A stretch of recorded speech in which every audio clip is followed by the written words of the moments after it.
Hello and welcome back to Fireside Fairytales. My name is Rory, and tonight we're talking about deformities. Specifically how deformities have been interpreted into fairy tales and folk tales and legends. You know, obviously this is a time, an era, when medical science is a little bit scrappy. So, consequently, people will try to make sense of things in their own way. And I have found two stories from two related but different cultures, where we're going to look at how deformities, or at least outside of the normal body types, deformity is a bit of a strong word for some of these, have been incorporated into local legends and myth and magic. If there are any issues with sound, please let me know. Beyond that, I don't think I really have any announcements this week, so we'll get right to the stories. We're going to look at two stories. The first one, as you can see next to me here, is the Legend of Knockgrafton, which is another William Yeats, or W.B. Yeats, collection. So this is Irish. But then we're also going to look at one called the Prince Hyacinth and Dear Little Princess, which I believe is Welsh, but it might be English. I mean, there's small distinctions there. Hello, GS. Nonetheless, The Legend of Knockgrafton, which is an Irish folktale collected from a man named T. Crofton Crocker by W.B. Yeats in our Deformities edition here.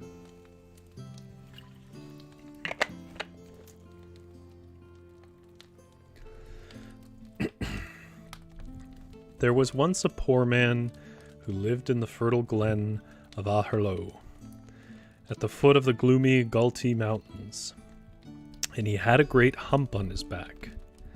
He looked just as if his body had been rolled up and placed upon his shoulders, and his head was pressed down with the weight so much that his chin, when he was sitting, used to rest upon his knees for support. The country people were rather shy of meeting him in any lonesome place, for though, poor creature, he was as harmless and as inoffensive as a newborn infant, yet his deformity was so great that he scarcely appeared to be a human creature. And some ill-minded persons had set strange stories about him afloat. He was said to have a great knowledge of herbs and charms, but certain it was that he had a mighty skillful hand in plaiting straws and rushes into hats and baskets, which was the way he made his livelihood. Lusmore, for that was the nickname put upon him by reason of his always wearing a sprig of the fairy cap, or Lusmore, in brackets, the foxglove, in his little straw hat, would ever get a higher penny for his plaited work than anyone else. And perhaps that was the reason why someone, out of envy, had circulated the strange stories about him.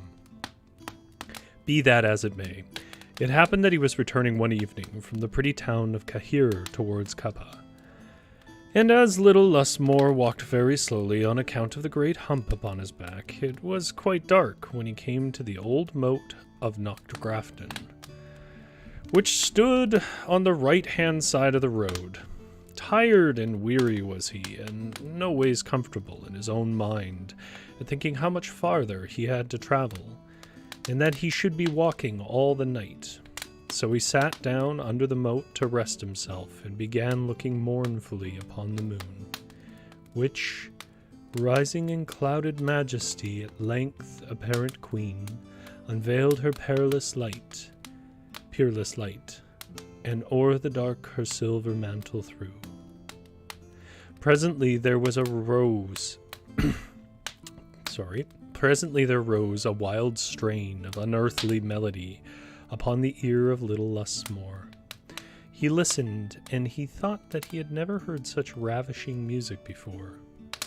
It was like the sound of many voices, each mingling and blending with the others so strangely that they seemed to be one, though all the singing different strains, and the words of the song were these: Dalun da mot, dalun da mot, dalun da mot. Which I will tell you now, this is outside of the story. Dalun is, I believe, Monday, and the mort is Tuesday, in the language they are speaking here. When there would be a moment's pause, and then the round of melody went on again. Lusmore listened attentively, scarcely drawing his breath lest he might lose the slightest note.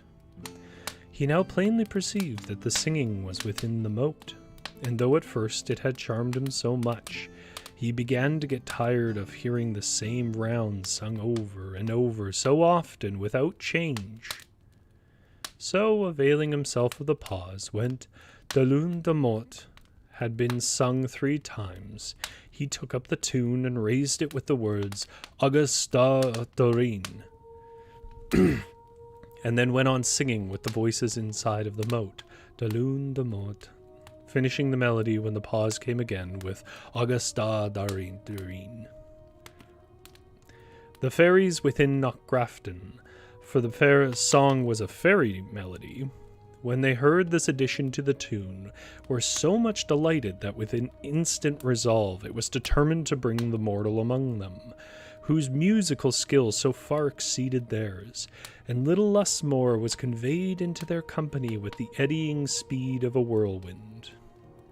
Glorious to behold was the sight that burst upon him as he came down through the moat, twirling round and round with the lightness of straw, to the sweetest music that kept time to his motion. The greatest honor was then paid him, for he was put above all the musicians, and he had servants tending upon him, and everything to his heart's content, and a hearty welcome to all. And in short, he was made as much of as if he had been the first man in the land. Presently, Lusmore saw a great consultation going forward among the fairies, and, notwithstanding all their civility, he felt very much frightened until one stepped out from the rest and came up to him and said, Lusmore, Lusmore, doubt not nor deplore, for the hump which you bore on your back is no more. Look down on the floor and view it, Lusmore. And when those words were said, poor little Lusmore felt himself so light and so happy that he thought he could have bounded at one jump over the moon, like the cow in the history of the cat and the fiddle. And he saw with inexpressible pleasure his hump tumble down upon the ground from his shoulders. He then tried to lift up his head, and he did so without becoming caution, fearing that he might knock it against the ceiling of the grand hall where he was. He looked round and round again with the greatest wonder and delight upon everything, which appeared more and more beautiful, and, overpowered at beholding such a resplendent scene, his head grew dizzy and his eyesight became dim. At last he fell into a sound sleep, and when he awoke he found that it was a broad daylight, and the sun shining brightly, and the birds singing sweetly, and that he was laying just at the foot of the moat of Knockgrafton, with the cows and sheep grazing peaceably around him. The first thing Lusmore did after saying his prayers was to put his hand behind to feel for his hump, but no sign of one was there on his back, and he looked at himself with great pride, for he had now become a well-shaped, dapper little fellow, and more than that, found himself in a full suit of new clothes, which he concluded the fairies had made for him. Towards Kappa he went, stepping out as lightly, and springing up at every step as if he had been all his life a dancing master. Not a creature who met Lusmore knew him without his hump, and he had a great work to persuade everyone that he was the same man. In truth he was not, so far as the outward appearance went. Of course, it was not long before the story of Lusmore's hump got about, and a great wonder was made of it. through the country for miles around it was the talk of everyone, high and low. One morning, as Lusmore was sitting contented enough at his cabin door, up came an old woman to him, and asked him if he could direct her to Kappa. "I need give you no directions, my good woman," said Lusmore, "for this is Kappa, and whom may you want here?" "I have come," said the woman, "out of Dessie's county, in the county of Waterford, looking after one Lusmore, who, I have heard tell, had his hump taken off by the fairies. For there is a son of a gossip of mine, who has got a hump on him that will be his death, and maybe, if he could use the same charm as Lusmore, the hump may be taken off him.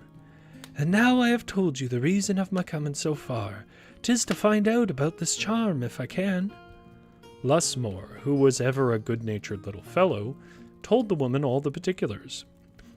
How he had raised the tune for the fairies at Knockgrafton, how his hump had been removed from his shoulders, and how he had got a new suit of clothes into the bargain. The woman thanked him very much, and then went away quite happy and easy in her own mind.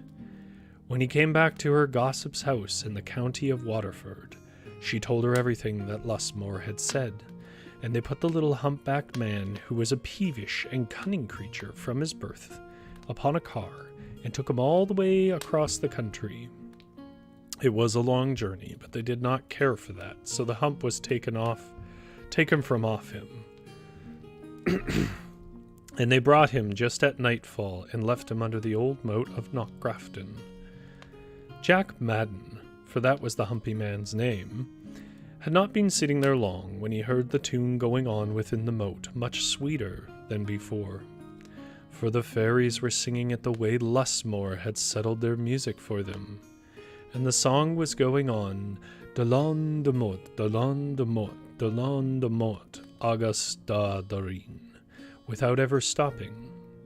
Jack Madden, who was in a great hurry to get quit of his hump, never thought of waiting until the fairies had done, or watching for a fit of opportunity to raise the tune higher again than Lusmore had. So having heard them sing it over 7 times without stopping, out he bawls, never minding the time, the humour of the tune, or how he could bring his words in properly, August dar Doreen, August da Hina, thinking that if one day was good, 2 were better, that if Lusmore had 1 new suit of clothes given him, he should have 2. And in case anyone has lost it here, the fairies were singing Monday, Tuesday, Lusmore added Wednesday, and then he's adding Thursday. No sooner had the words passed his lips when he was taken up and whisked into the moat with prodigious force, and the fairies came crowding round about him with great anger, screeching and screaming and roaring out, "Who spoiled our tune? Who spoiled our tune?" And one stepped up to him above all the rest and said, Jack Madden, your words came so bad in, the tune we felt glad in, this castle you're had in, that your life we may sadden, here's 2 humps for Jack Madden." And 20 of the strongest fairies brought Lusmore's hump and put it down upon poor Jack's back, over his own, where it became fixed as firmly as if it was nailed on with the 12 penny nails, by the best carpenter that ever drove one. Out of their castle they then kicked him, and in the morning, when Jack Madden's mother and her gossip came to look after their little man, they found him half dead, lying at the foot of the moat, with the other hump upon his back. Well, to be sure, how they did look at each other, but they were afraid to say anything, lest a hump might be put upon their own shoulders. Home they brought the unlucky Jack Madden with them, as downcast in their hearts and their looks as ever 2 gossips were. And what through the weight of his other hump and the long journey, he died soon after, leaving, they say, his heavy curse to anyone who would go to listen to fairy tunes again. Now that's a fairy tale. It's got fairies, and it's messed up.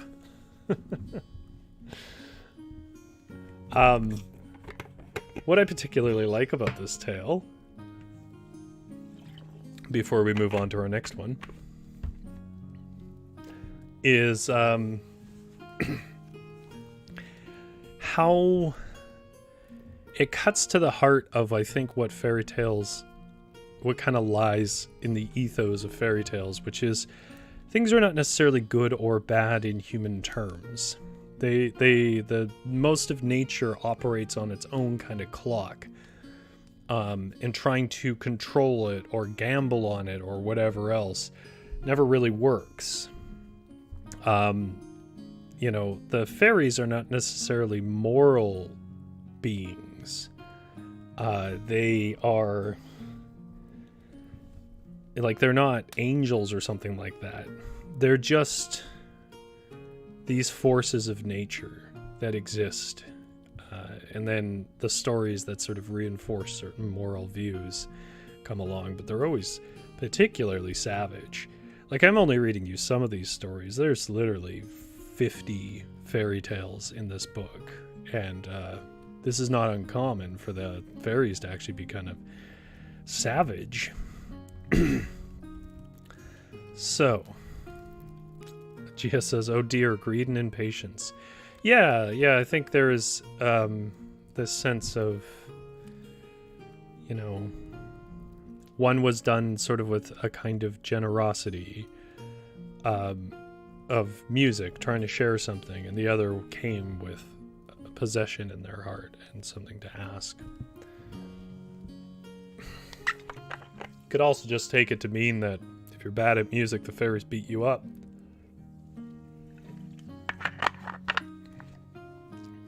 I think that's going to be my takeaway. That's the moral.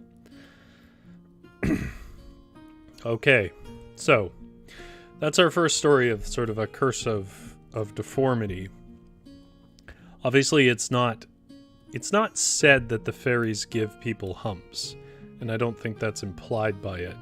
But obviously, the fairies have the power to remove them and add them if they want, so that is definitely implied.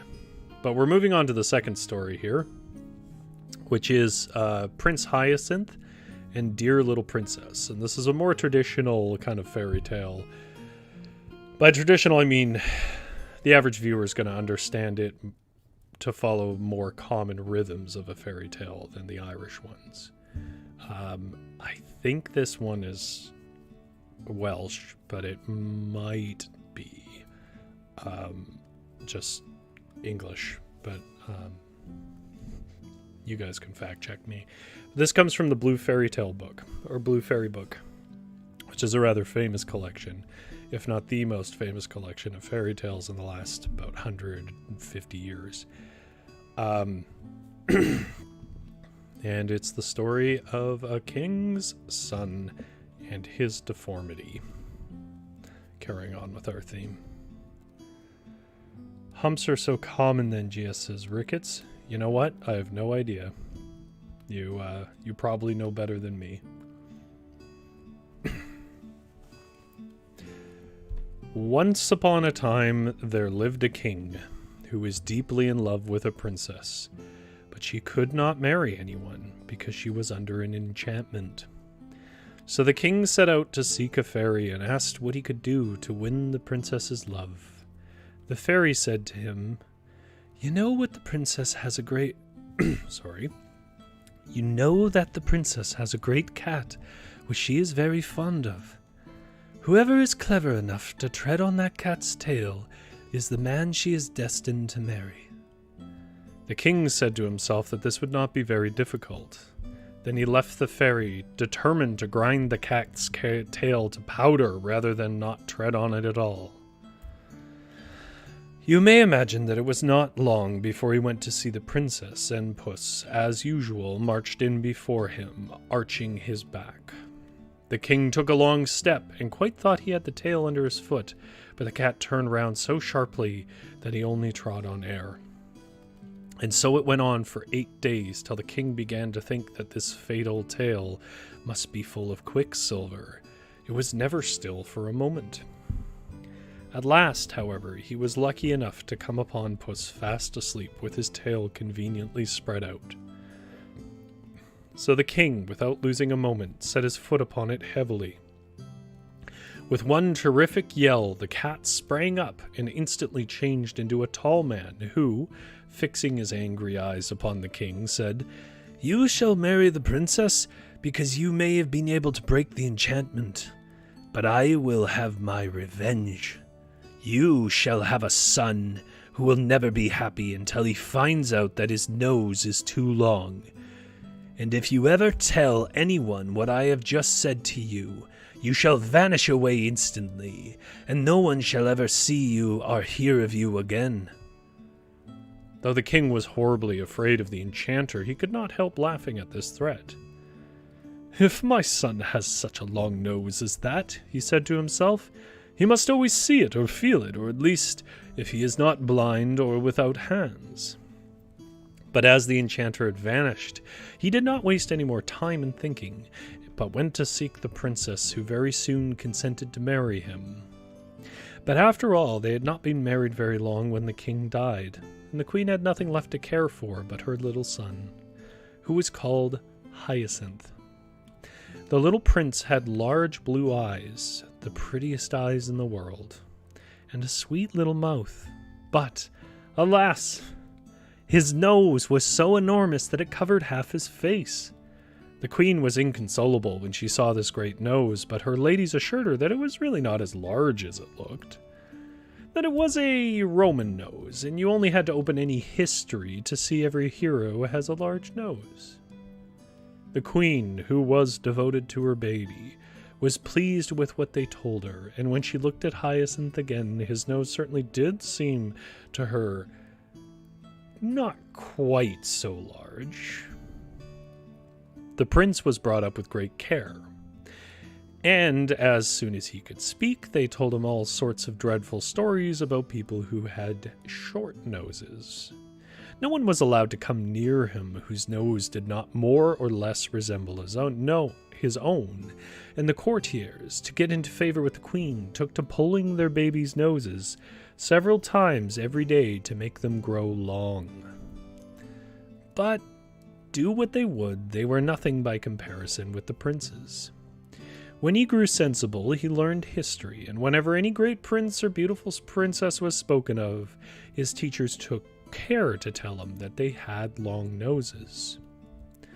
His room was hung with pictures, all of people with very large noses, and the prince grew up so convinced that a long nose was a great beauty that he would not on any account have had his own a single inch shorter.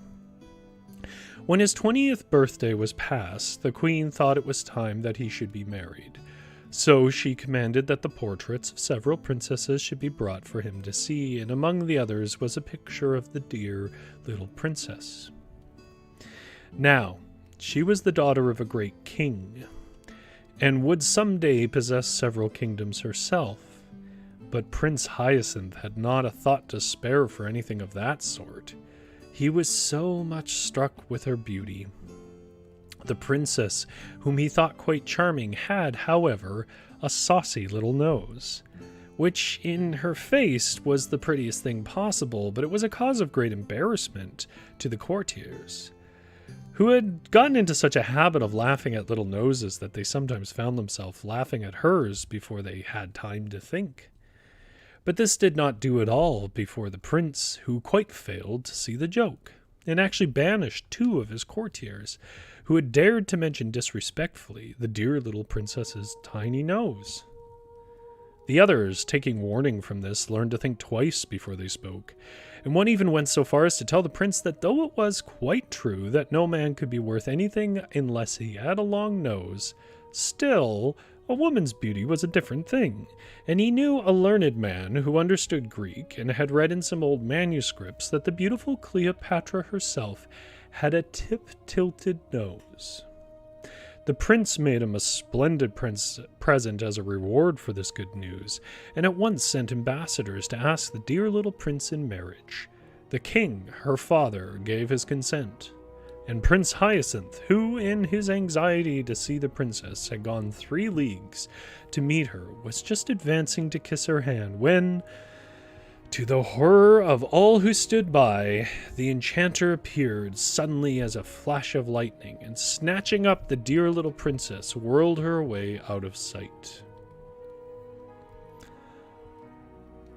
Oh. GS says the text isn't advancing. You are correct. There you go.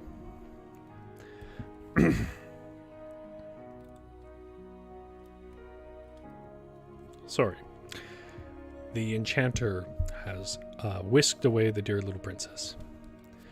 The prince was left quite inconsolable, and declared that nothing should induce him to go back to his kingdom until he had found her again, and refusing to allow any of his courtiers to follow him, he mounted his horse and rode sadly away, letting the animal choose his own path.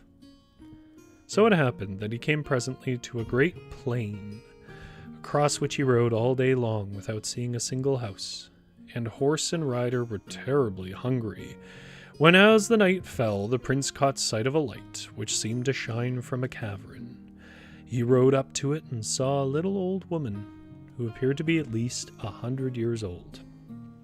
She put on her spectacles to look at Prince Hyacinth, but it was quite a long time before she could fix them securely because her nose was so very short.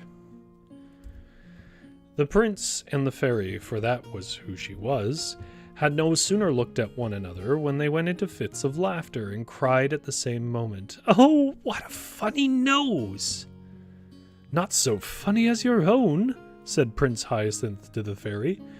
"But, madame, I beg you to leave the consideration of our noses, such as they are, and to be good enough to bring me something to eat, for I am starving, and so is my poor horse." "With all my heart," said the fairy. "Though your nose is so ridiculous, you are nevertheless the son of my best friend. I loved your father as if he had been my brother, and now he had a very handsome nose." "And pray, what does mine lack?" said the prince. "Oh, it doesn't lack anything," replied the fairy. "On the contrary, there is only too much of it. But never mind, one may be a very worthy man, though his nose is too long. I was telling you that I was your father's friend. He often comes to see me in the old times, and must know that I was very pretty in those days. At least he used to say so. I should like to tell you of a conversation we had the last time I ever saw him." "Indeed," said the princess. "When I have supped it all, it will give me the greatest pleasure to hear it. But consider, madame, I beg of you, that I've had nothing to eat today." "Oh, the poor boy is right," said the fairy. "I was forgetting. Come in then, and I will give you some supper, and while you're eating I can tell you my story in a very few words, for I don't like endless tales myself. Too long a tongue is worse than too long a nose. And I remember when I was young that I was so much admired for not being a great chatterer. They used to tell the queen, my mother, that it was so, for though you see what I am now, I was the daughter of a great king. My father—" "Your father, I dare say, got something to eat when he was hungry," interrupted the prince. "Oh, certainly," said the fairy, "and you shall have supper directly. I only just wanted to tell you—" "But I really cannot listen to anything until I've had something to eat," cried the prince, who was getting quite angry. But then, remembering that he'd better be polite as he much needed the fairy's help, he added, "I know that in the pleasure of listening to you, I should quite forget my own hunger. But my horse, who cannot hear you, must really be fed." The fairy was very much flattered by this compliment and said, calling to her servants, "You shall not wait another minute. You are so polite, and in spite of the enormous size of your nose, you really are very agreeable. Plague take the old lady. How does she goes on about my nose?" said the prince to himself. "One would think that mine had taken all the extra length that hers lacks. If I were not so hungry, I would soon have done with this chatterpie, who thinks she talks very little. How stupid people are not to see their own faults. That comes of being a princess. She has been spoiled by flatterers who've made her believe that she is quite a moderate talker." Meanwhile, the servants were putting supper on the table, and the prince was much amused to hear the fairy, who asked them 1,000 questions simply for the pleasure of hearing herself speak. Especially he noticed one maid who, no matter what was being said, always contrived to praise her mistress's wisdom. "Well," he thought, as he ate his supper, "I'm very glad I came here. This just shows me how sensible I've been in never listening to flatterers. People of that sort praise us to our faces without shame and hide our faults or change them into virtues. For my part, I will never be taken in by them. I know my own defects. I hope." Poor Prince Hyacinth. He really believed what he said, and hadn't an idea that the people who had praised his nose were laughing at him, just as the fairy's maid was laughing at her. For the prince had seen her laugh slyly when she could do so without the fairies noticing her. However, he said nothing, and presently when his hunger began to be appeased, the fairy said, "My dear prince, might I beg you to move a little more out of the way? For your nose casts such a shadow that I really cannot see what I have on my own plate. Ah, thanks. Now let us speak of your father. When I went to his court, he was only a little boy, but that is 40 years ago, and I've been in this desolate place ever since. Tell me what goes on nowadays. Are the ladies as fond as amusement as ever? In my time, one saw them at parties, theaters, balls, and promenades every day. Dear me, what a long nose you have. I cannot get used to it." "Really, madame," said the prince, "I wish you would leave off mentioning my nose. It cannot matter to you what it is like. I am quite satisfied with it and have no wish to have it shorter. One must take what is given one." "Now you are angry with me, my poor Hyacinth," said the fairy, "and I assure you I didn't mean to vex you. On the contrary, I wished to do you a service. However, though I really cannot help your nose being a shock to me, I will try not to say anything about it. I will even try to think that if you have an ordinary nose, to tell the truth, it would make 3 reasonable ones." The prince, who was no longer hungry, grew so impatient at the fairy's continual remarks about his nose that at last he threw himself upon his horse and rode hastily away. But wherever he came in his journeyings, he thought people were mad, for they all talked of his nose. And yet he could not bring himself to admit that it was too long. He'd been so used all his life to hear it called handsome. The old fairy, who wished to make him happy, at last hit upon a plan. She shut the dear little princess up in a palace of crystal, and put this palace down where the prince would not fail to find it. By the way, it's never addressed where the princess went with the enchanter, or how the fairy suddenly had access to it. Her. His joy at seeing the princess again was extreme, and he set to work with all his might to try to break her prison. But in spite of all his efforts, he failed utterly. In despair, he thought at least that he would try to get near enough to speak to the dear little princess, who on her part stretched out her hand that he might kiss it. But turn which way he might, he never could raise it to his lips, for his long nose always prevented it. For the first time he realized how long it really was, and exclaimed, "Well, it must be admitted that my nose is too long." In an instant, the crystal prison flew into 1,000 splinters, and the old fairy, taking the dear little princess by the hand, said to the prince, "Now say if you are not very much obliged to me. Much good it was for me to talk to you about your nose. You would never have found out how extraordinary it was if it hadn't hindered you from doing what you wanted to. You see how self-love keeps us from knowing our own defects of mind and body. Our reason tries in vain to show them to us, and we refuse them till we find them in the way of our interests." Prince Hyacinth, whose nose was now just like anyone else, did not fail to profit by the lesson he had received. He married the dear little princess, and they lived happily ever after. GS says, oh, brother, she's doing him a service. Now, actually, I find this really interesting because I did a thing on dialogue on Thursday where I was talking about dialogue and writing.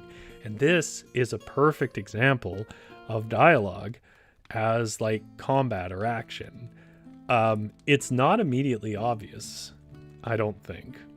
But she's trying to get him to admit his nose is too long. Because she mentions that the father had a conversation with her before he left. But nobody's allowed to just tell him he's cursed. He has to realize it himself for the curse to be broken. So instead, she just tried to make him as aware as possible so that he would admit it, but it didn't work. So she made it so that he couldn't get to his princess. And that is a perfect example of people in dialogue, good dialogue, which I think that was good dialogue.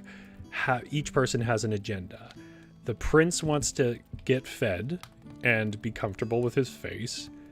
The princess wants him to admit his nose is too long to break the spell. Neither one of them says that directly, but that's the conflict that underlies this combative dialogue they're having. And that's what good dialogue is. Now, on the other hand, because that's our last story for the night. So if you're just here for the stories, thank you very much for checking in. And be sure to like and subscribe. But just on that point about how these things are looked at, how deformities and things like that, and not really deformities, just a big nose, were looked at. There is an interesting kind of strain of conformity in fairy tales, of certain regions in particular.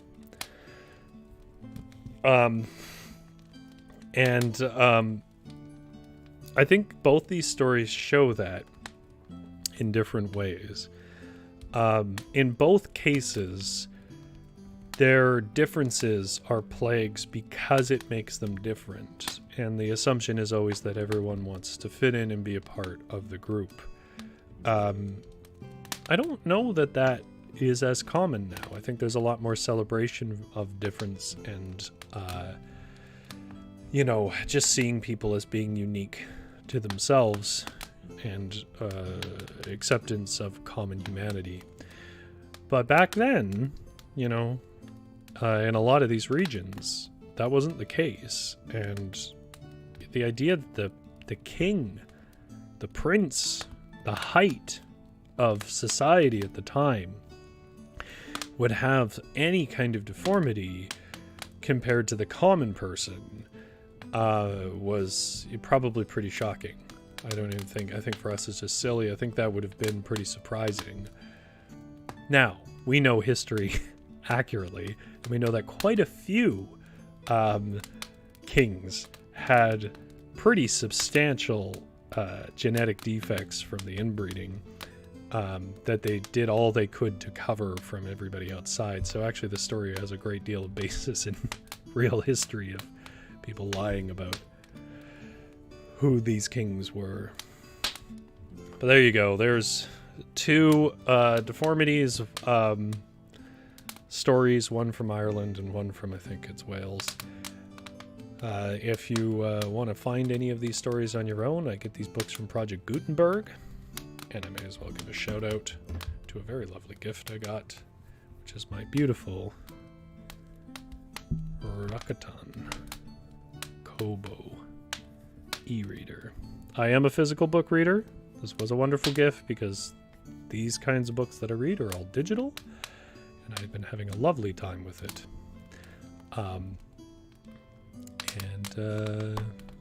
I recommend it if you have the cash to spare. Otherwise, you can simply read them on your computer. If you do enjoy streaming content about stories or writing, well, that's what we do here. So, like and subscribe.